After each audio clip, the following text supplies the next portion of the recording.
Boa noite a todos. É uma grande alegria aqui retornarmos, a fim de que nós possamos refletir um pouco mais a respeito do Evangelho do Cristo, que constitui sempre um alicerce essencial para a nossa caminhada de transformação moral e espiritual e ao mesmo tempo de resistência ante os embates que devemos travar contra as nossas próprias sombras. E estas sombras nós sabemos que elas têm nome.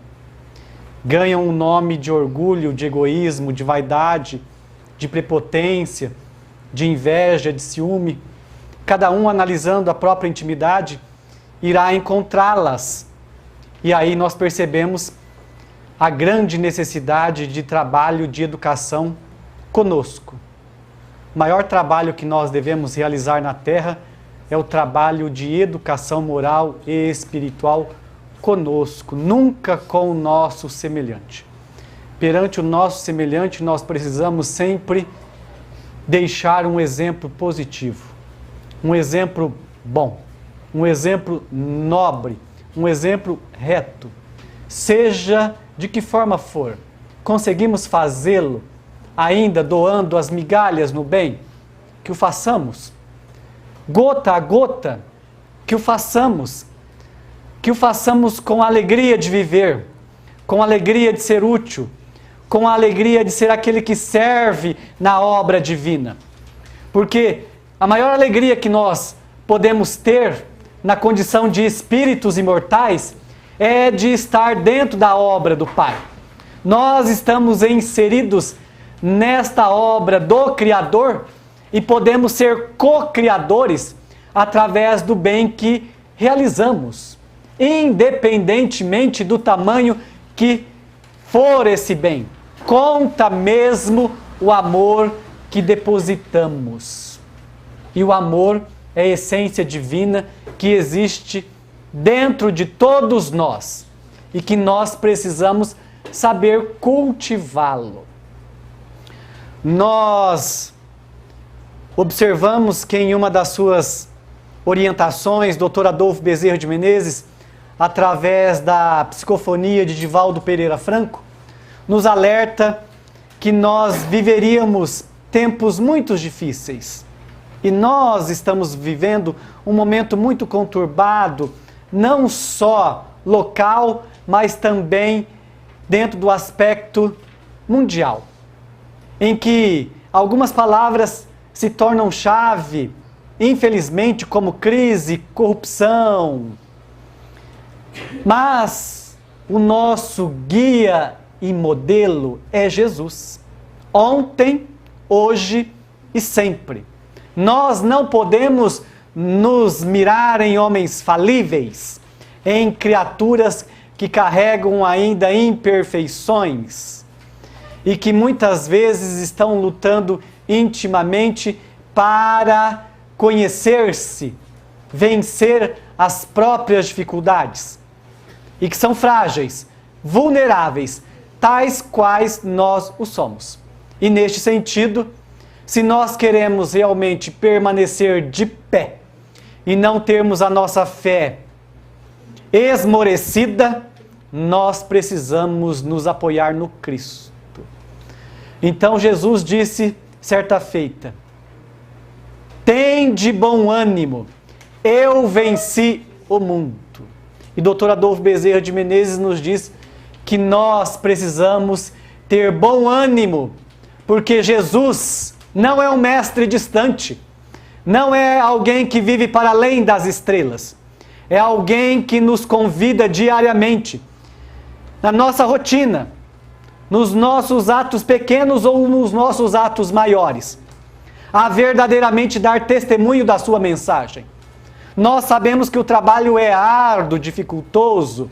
Muitas vezes falta-nos essa fé firme, ativa, vigorosa. Mas a fé também é uma conquista. A fé precisa ser alimentada dia a dia. Nós não podemos nos deixar levar pelos aspectos sombrios externamente. Desde quando o mundo é mundo, nós já tínhamos essas mesmas palavras em destaque: crise, corrupção. Não são palavras novas, não são palavras que foram adicionadas ao dicionário recentemente. Então, nós percebemos que muitas vezes o homem trombeteia, alardeia o negativo, mas é necessário, é vital para a sua saúde moral, espiritual e também física, que nós possamos entender de uma vez por todas que o Evangelho nos cura, o Evangelho nos liberta, o Evangelho procura realmente direcionar o nosso caminho para a luz. Buscar atalhos e desvios outros é responsabilidade que nós arcaremos mais cedo ou mais tarde com a invigilância, a negligência, a rebeldia, o coração endurecido. E aí nós vemos então que ter bom ânimo, ter a coragem para perseverar com fé, exige verdadeiramente promover dentro de nós uma asepsia mental, uma asepsia moral, no sentido de que não sejamos pessimistas, negativistas, porque afinal de contas, se nós adentrarmos no campo do pessimismo e do negativismo, nós vamos estar colocando em xeque a própria governabilidade do planeta que está a cargo de nosso Senhor Jesus Cristo. E evidentemente, Jesus encontra dificuldade em nós, porque os nossos corações muitas vezes se colocam como corações endurecidos, empedernidos, corações que se fecham, se cristalizam no egoísmo e no orgulho, que são dois grandes defeitos, duas grandes falhas milenares. Então, nós não podemos ter audácia assim. A partir de amanhã, sexta-feira, eu não serei mais egoísta e nem orgulhoso. Nós não podemos ter pretensões de saltos evolutivos. Nós precisamos sempre buscar o autoconhecimento, e nesse autoconhecimento nós vamos reconhecer as nossas fragilidades e vamos entender que nós precisamos muito do Pai. Nós precisamos muito de Deus, do apoio do Pai amado. Precisamos muito do apoio, do auxílio de Jesus. Mas também nós precisamos nos revigorar através da coragem de dar um passo à frente. Se nós ficarmos de braços cruzados e pedirmos em oração, em súplica, que o Pai possa nos inspirar, nos intuir, que o Pai possa nos impulsionar, e o Mestre a mesma coisa, a ajuda virá. Só que eles não darão o passo por nós. Nós precisamos alimentar a fé de que podemos ser capazes de dar um passo à frente. E com esse passo, outros passos à frente. Emmanuel nos diz assim, muitas vezes durante longas semanas, conseguimos apenas um passo à frente. Mas insistamos, porque após esse passo virão outros passos. Quantas vezes isso não ocorre no nosso cotidiano? Nós observamos, parece que as dores são incríveis, nos paralisam, mas nós sabemos que precisamos alimentar a fé, a coragem, o bom ânimo, a disposição, a determinação, o espírito de superação, de sacrifício, de renúncia. E aí nós sentimos dentro de nós aquela energia positiva, contagiante. Vai, filho, insiste, persevera. E nós, de repente, vamos. Olhamos para trás e nos perguntamos, como conseguimos? Conseguimos movidos pela fé. No capítulo A Fé Transporta Montanhas, os Espíritos disseram, a fé é a base da regeneração, propulsora, alavanca, que faz com que nós consigamos vencer os obstáculos, sejam eles quais forem. Por isso, nós percebemos então que Não existe bom ânimo sem fé. A fé, ela propicia a movimentação do amor. É a fé que propicia os arroubos da caridade, da generosidade. É a fé que nos impulsiona a sermos bons. Porque sem o alicerce, a bússola, o clarão da fé, nós ficaríamos estagnados. Diz o evangelista Mateus, observando palavras de nosso Senhor Jesus Cristo, que com o tempo nós teríamos, muitas vezes, a visão da injustiça, da iniquidade, e isso acarretaria o esfriamento de muitos que estariam no trabalho do bem, na movimentação do amor, da caridade. Nós não podemos ser um destes irmãos que deixam a movimentação do amor, da caridade, da generosidade, da fraternidade esfriar. Não podemos. Nós não podemos fazer isso conosco mesmo. Porque quando nós pensamos que antes de amarmos o nosso semelhante, precisamos amar a nós mesmos, antes de prestarmos um serviço ao outro, ao próximo, nós precisamos prestar um serviço a nós mesmos. E esse serviço que nós devemos prestar a nós mesmos é a nossa própria autoiluminação, que passa pelo bem que nós ofertamos ao nosso semelhante.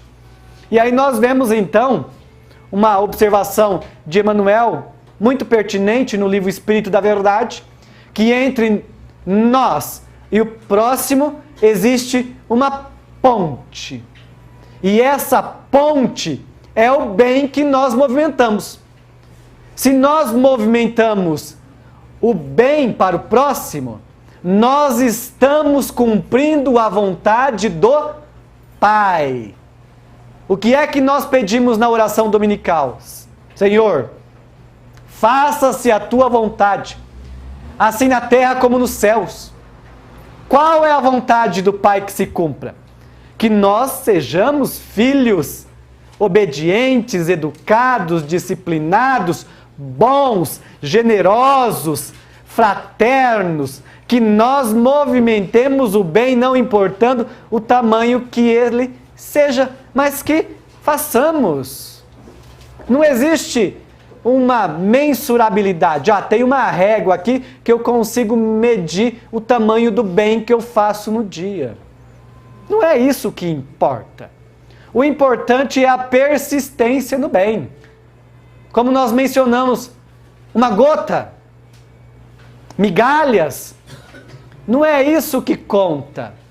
É a persistência, dia após dia, semana após semana, mês após mês, ano após ano, existência após existência, existências após existências. De forma que o bem passe a ser uma natureza espontânea em nós. Hoje nós temos dificuldade em praticá-lo. Por quê? Porque nós estamos ainda numa luta muito grande entre estado de animalidade e estado de espiritualidade. Sombra e luz são contrastes e paradoxos que nos norteiam a caminhada. Só que Jesus é categórico. Eu sou a luz do mundo. Aquele que me segue não anda em trevas. Há quanto tempo nós estamos fugindo de Jesus? Imaginemos nós que a providência divina permitisse que fossem abertos os arquivos mentais, os nossos registros perispirituais, as nossas experiências pretéritas. E nós veríamos então quantas vezes nós deixamos Jesus de lado. Quando nós estudamos o livro Memórias de um Suicida e nos deparamos, quando Camilo Castelo Branco fala a respeito da cidade universitária, que ele poderia estar num patamar mais elevado, não só pelo ato da rebeldia do suicídio, mas ele nos coloca que ele sempre viveu muito em função da matéria. Ele nos diz que antes de Jesus, ele já tinha uma preocupação muito grande com a matéria. E depois do Cristo, continuou assim, mesmo se dedicando muito no campo do plano da intelectualidade. Só que não adianta nada crescer no plano da intelectualidade e no plano da moral ficar estacionado.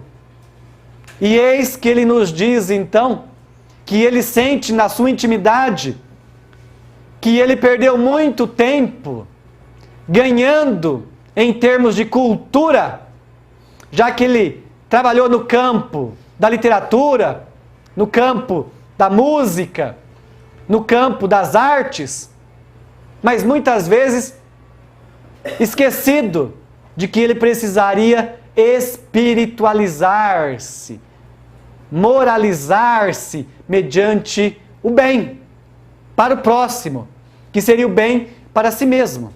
Então, muitos séculos assim ele passou. E o livro tem o prefácio de 1953. E ele nos diz que chegou o momento que ele precisava avançar moralmente e espiritualmente. E ele assumia um compromisso, então, no campo da mediunidade, para trabalhar ajudando os outros, procurando fazer o bem para as pessoas, em contato com muitas gentes lá em Portugal, a fim de que ele pudesse não só pensar em si, mas pensar no outro, o que eu posso fazer pelo outro, o que eu posso doar pelo outro. Porque durante muito tempo, ele usou o tempo somente para si mesmo. Então nós vemos que a Terra, ela tem grandes intelectuais, que nós chamamos de baluartes. Às vezes, rotula-se como um verdadeiro gênio. É gênio materialmente falando, mas em termos de moralização e espiritualização, é um espírito comum, que precisa crescer muito ainda no plano vertical, porque está crescendo apenas no plano horizontal. E nós precisamos ascender verticalmente. E para isso precisamos ter sempre a coragem da fé. E quem nos sustentará alimentando essa fé, a não ser que nós possamos sempre, dia após dia, entender que Jesus tinha uma fé inabalável no Pai. Um dia o Cristo disse, ante a senhora Zebedeu, que o interrogava se os dois filhos, um não poderia sentar, um à sua direita, outro à sua esquerda. E ele questiona, ambos podereis beber do meu cálice? Estariam dispostos ao sacrifício, à renúncia, a subir o Calvário? No livro Cristo em Nós, Miramês diz assim, o espírita não pode adormecer e acreditar que porque ele está na escola do Evangelho, na doutrina espírita, irá encontrar facilidades. Porque a partir do momento que ele se matricula na escola do Evangelho, que se matricula à luz da doutrina espírita, ele precisa se preparar para a subida do Calvário.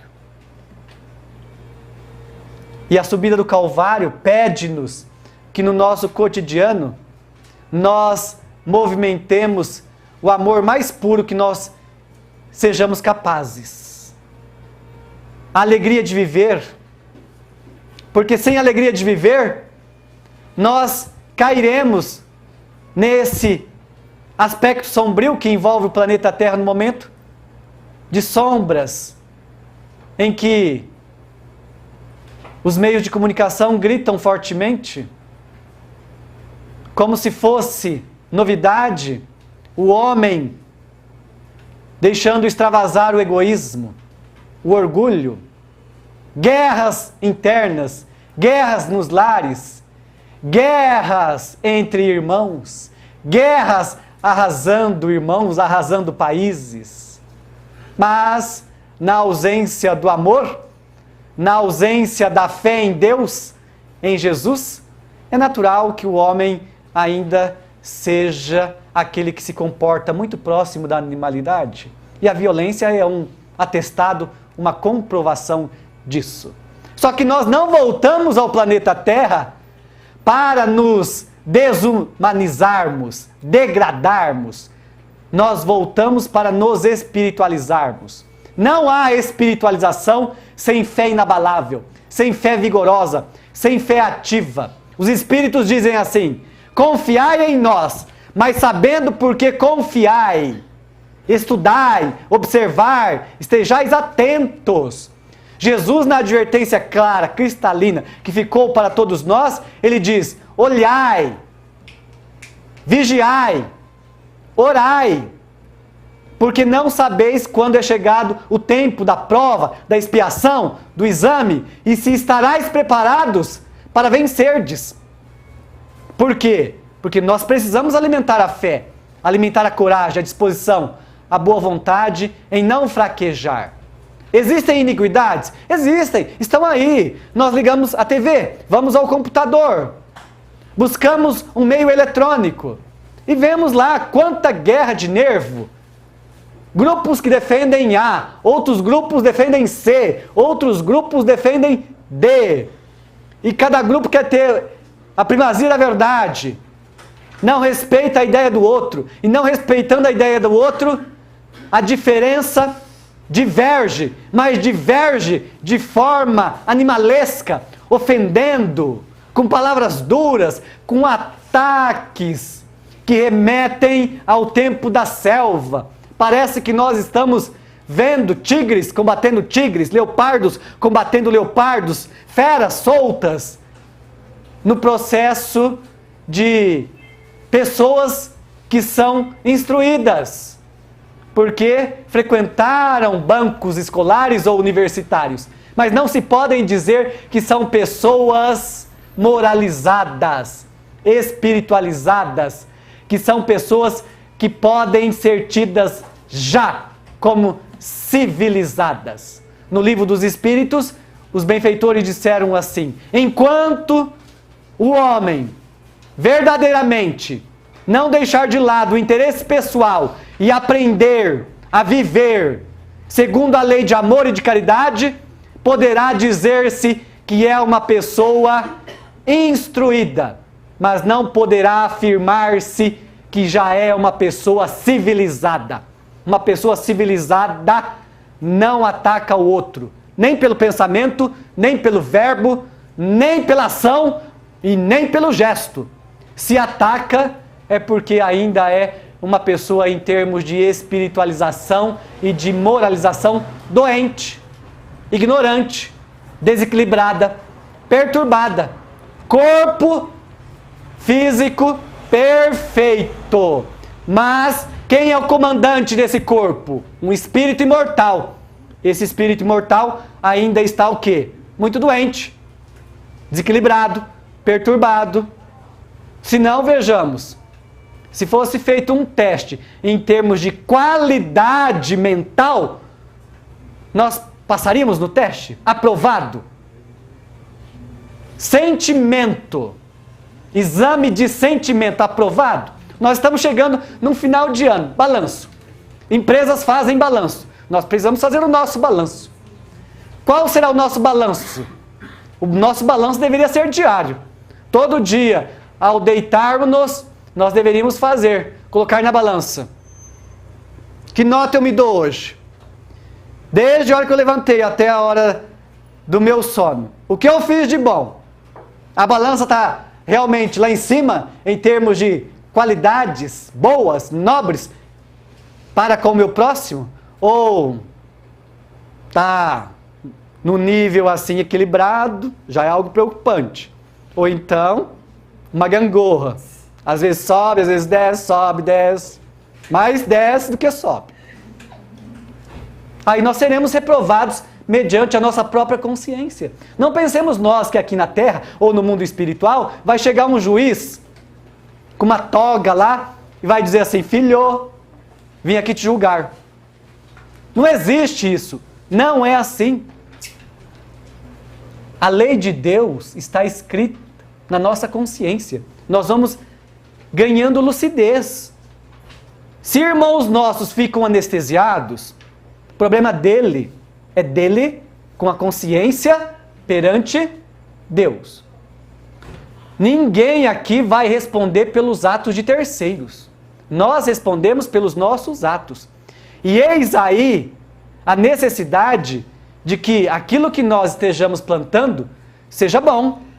Muitas vezes nós nos questionamos: mas por que eu estou passando por essa prova? Por que essa expiação? Por que esse exame? Por que esse teste? Por que essa pessoa difícil na minha caminhada? Tudo certo, providência divina não erra de endereço, nós estamos com as pessoas certas, nos lugares certos, a providência divina teve um trabalhão danado para agrupar, para promover esse convívio que muitas vezes nós não valorizamos, nós vivemos. Tem muita gente vivendo um com o outro, mas sabendo viver e viver bem, eis a questão. Se não, vejamos, observem o mundo lá fora. Quantos casamentos, uniões dissolvidas por bagatelas. Quantas pessoas fazendo como Pilatos: ó, em relação a você eu lavo as mãos.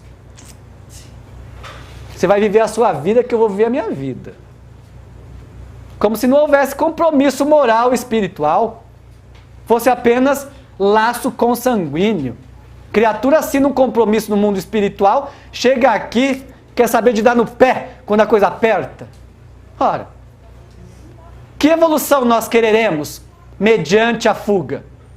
Nós estamos fugindo de Jesus há 2015 anos no mínimo. Chegou o tempo de conscientizar, ter lucidez, que nós precisamos, perante o nosso próximo mais próximo, em quaisquer ambientes, aprender a conviver de forma cristã. E hoje, conviver de forma cristã e espírita. Tarefa fácil? Não é fácil, meus irmãos. O que é fácil no mundo? O que nos leva para a queda. O que nos leva para o remorso. O que nos leva para a frustração. O que nos leva para a decepção. O que nos causa depois o arrependimento. O que exige de nós depois a reparação, o conserto, o refazer, o reconstruir, o recomeçar. Por isso nós precisamos cada dia mais aumentar a nossa fé em Deus.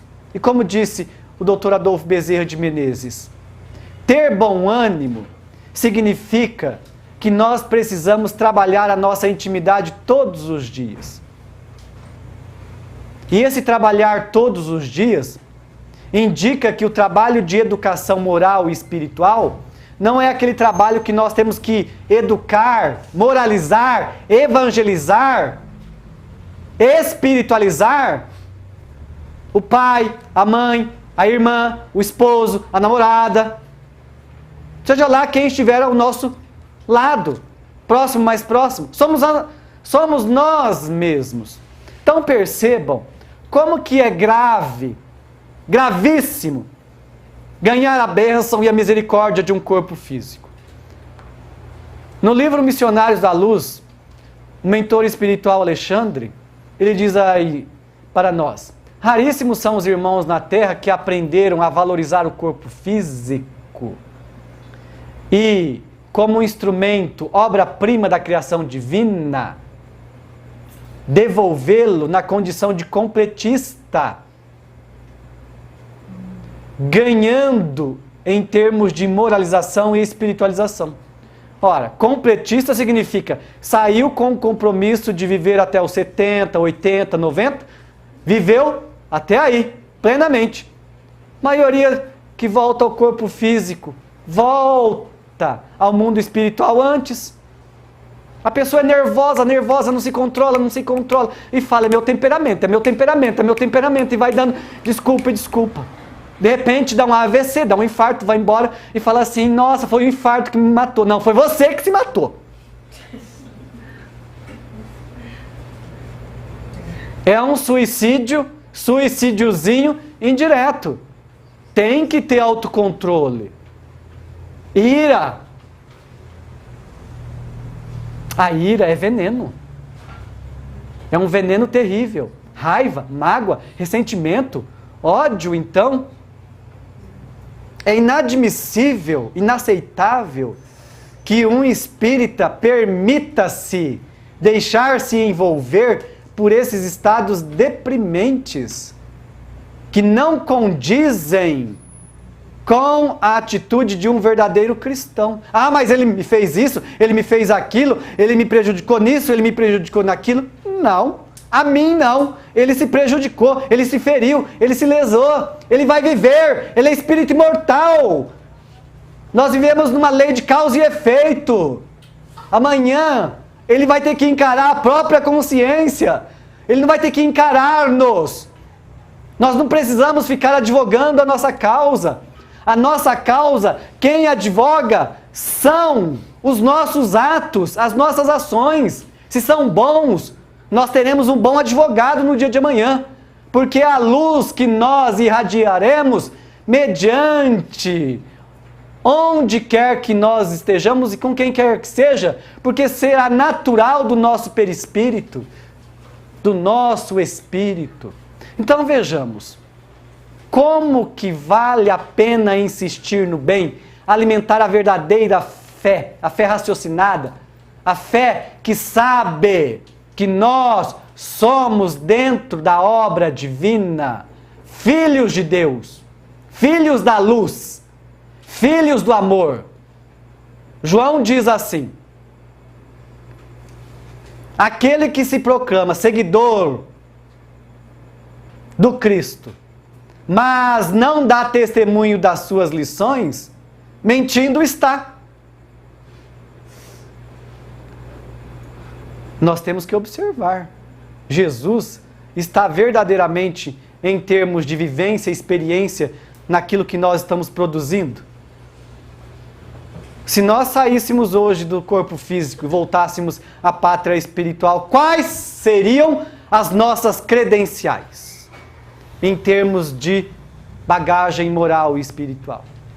Nós não podemos nos esquecer que o Cristo encontrou, durante o seu período aqui na Terra, criaturas ainda muito presas a instintos animalescos, arraigadas a um egoísmo cristalizado, preso.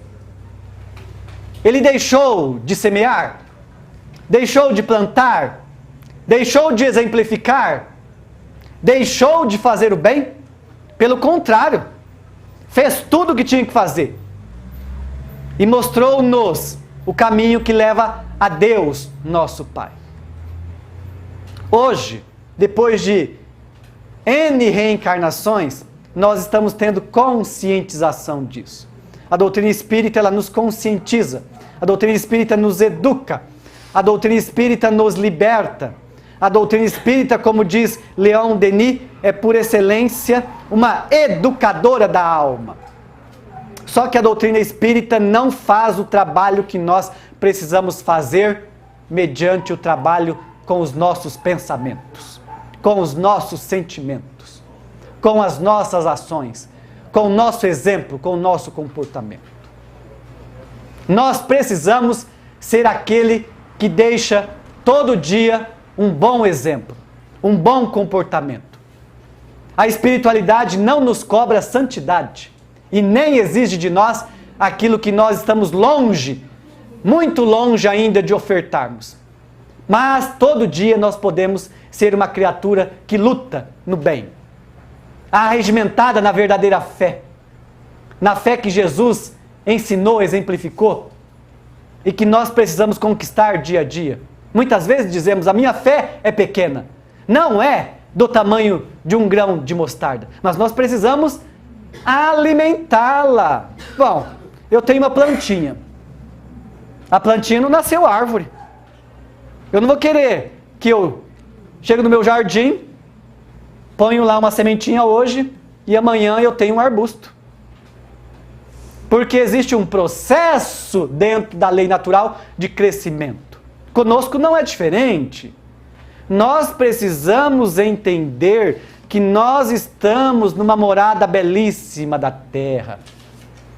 Dentro dessa morada belíssima, nós estamos num país belíssimo. Nós temos que valorizá-lo com as nossas ações. Ah, mas fulano faz isso, as grandes autoridades fazem isso. Bom, nós vamos responder pelos atos das grandes autoridades? As grandes autoridades responderão pelos seus atos. Se estão fazendo mal, se estão aproveitando mal o seu tempo, se estão aproveitando mal da autoridade, resgatarão com dores, porque não aprenderam a fazer pelo amor.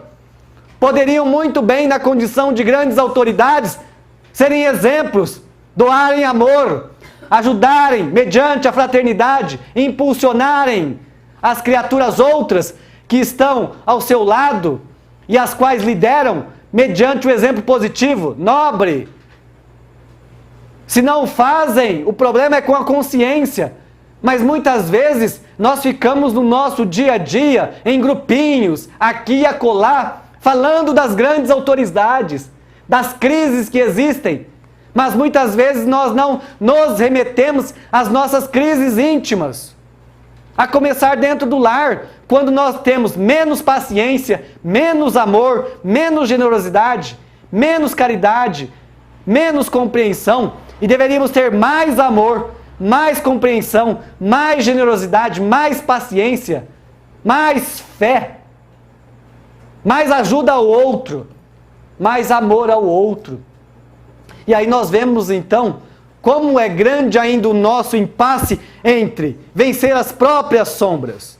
Emmanuel, uma belíssima mensagem, ele diz assim: existem criaturas que alardeiam a respeito dos inimigos encarnados, dos inimigos desencarnados, mas não olham para dentro de si mesmas, quando os verdadeiros inimigos não são os externos. Porque os nossos irmãos externamente são filhos de Deus, às vezes equivocados, às vezes iludidos, às vezes presos às sombras, mas são filhos de Deus. Os verdadeiros inimigos estão dentro de nós. São feras que nós trazemos milenares. E a maior de todas as feras é o orgulho. E aliado ao orgulho vem o egoísmo, vem a vaidade, vem a prepotência, vem a arrogância. Quantas vezes nós pegamos no nosso dia a dia assim um impulso forte, às vezes como que se fosse um arrastamento, um imã, em que nós somos duramente egoístas, duramente orgulhosos, preponderantemente arrogantes, vaidosos, inclementes. Se nós tivéssemos muito poder nas mãos, muito dinheiro nas mãos, nós seríamos capazes de pisar, massacrar, humilhar e nos comprometer terrivelmente em termos de avanço moral e espiritual. Então a providência divina permite que nós estejamos passando por essa ou aquela dificuldade. Não importa, cada um analisa a si mesmo. Observa as dificuldades por que já passou, por que está passando, e aquelas que virão pela frente. Porque nós não podemos acreditar que facilidades acabarão promovendo a nossa evolução moral e espiritual. Pelo contrário, vencida a dificuldade, esperemos novas. Vencido o problema, esperemos novos. Vencido o obstáculo, esperemos novos. E nesse ter os novos, tenhamos mais resistência, mais fé, mais disposição em viver o Evangelho, em viver as lições de Jesus. Paulo de Tarso, em Coríntios 58, diz assim: meus amados, sede firmes e constantes no trabalho do Senhor, porque não laboreis em vão. Então nós precisamos, nessa advertência que ele coloca lá para os coríntios, e que está atualíssima para nós, nós precisamos ser firmes, perseverantes. Porque senão nós vamos cair no ramerrão, no trivial. Nossa, o Brasil está em crise. O Brasil está realmente um lugar terrível para se viver. Nós temos aqui esse, aquele outro que faz isso, que faz aquilo outro, que faz aquilo outro. O que é que eu faço no bem?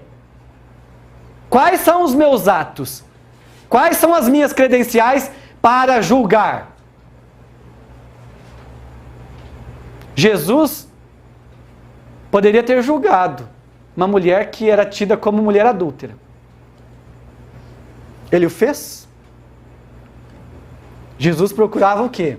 Ajudar, levantar, orientar, apontar caminhos, buscar, através da fidelidade ao Pai, mostrar que o que vale a pena e que tem valor mesmo é o bem. Fora do bem, nós temos sempre recomeçar, reconstruir, renovar, redimir.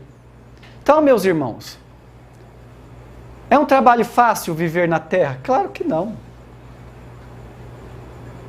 Porque o trabalho de transformação moral e espiritual exige suor, verter muito suor. Suor no bem, sacrifício, renúncia. Aquele que quiser vir após mim, renuncie a si mesmo. Tome a sua cruz e siga-me.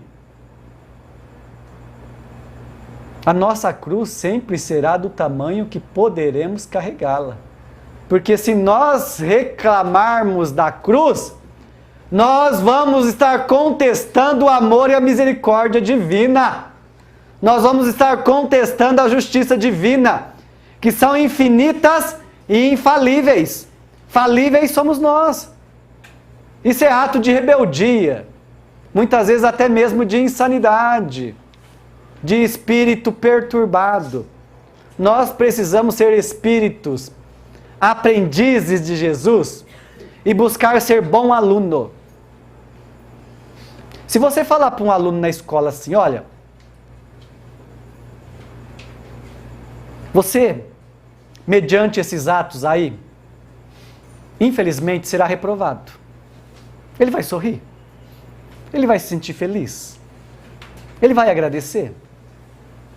Mas muitas vezes nós estamos prestando desserviço a nós mesmos, mediante aquilo que nós estamos fazendo, no lidar com o outro, conviver com o outro, no agir ante o outro, e somos reprovados em termos de: eu poderia ter sido mais amoroso, eu poderia ter sido mais caridoso, eu poderia ter sido mais generoso, mais fraterno. Quantas vezes a consciência nos diz isso? Quantas vezes a consciência nos clama: filho, por que você fez isso? Você precisaria estar mais atento. Então veja, a espiritualidade superior é sempre aquela orientadora, instrutora. Só que o professor não responde a prova pelo aluno. O professor não faz atividade pelo aluno. E o aluno que faz cola, ele quer ser retido. Quando nós pensamos em nossas atividades, nossas tarefas, nossas avaliações, nós podemos pensar sempre em termos das virtudes. O que é que nós estamos fazendo do amor? O que é que nós estamos fazendo da caridade? O que é que nós estamos fazendo do perdão? O que é que nós estamos fazendo da generosidade? O que é que nós estamos fazendo da indulgência? O que é que nós estamos fazendo da fraternidade, da benevolência? Como é que está Jesus em nós? Nós precisamos ser firmes no bem. Nós fechamos o nosso comentário com uma mensagem belíssima do Emmanuel, que está no livro Harmonização.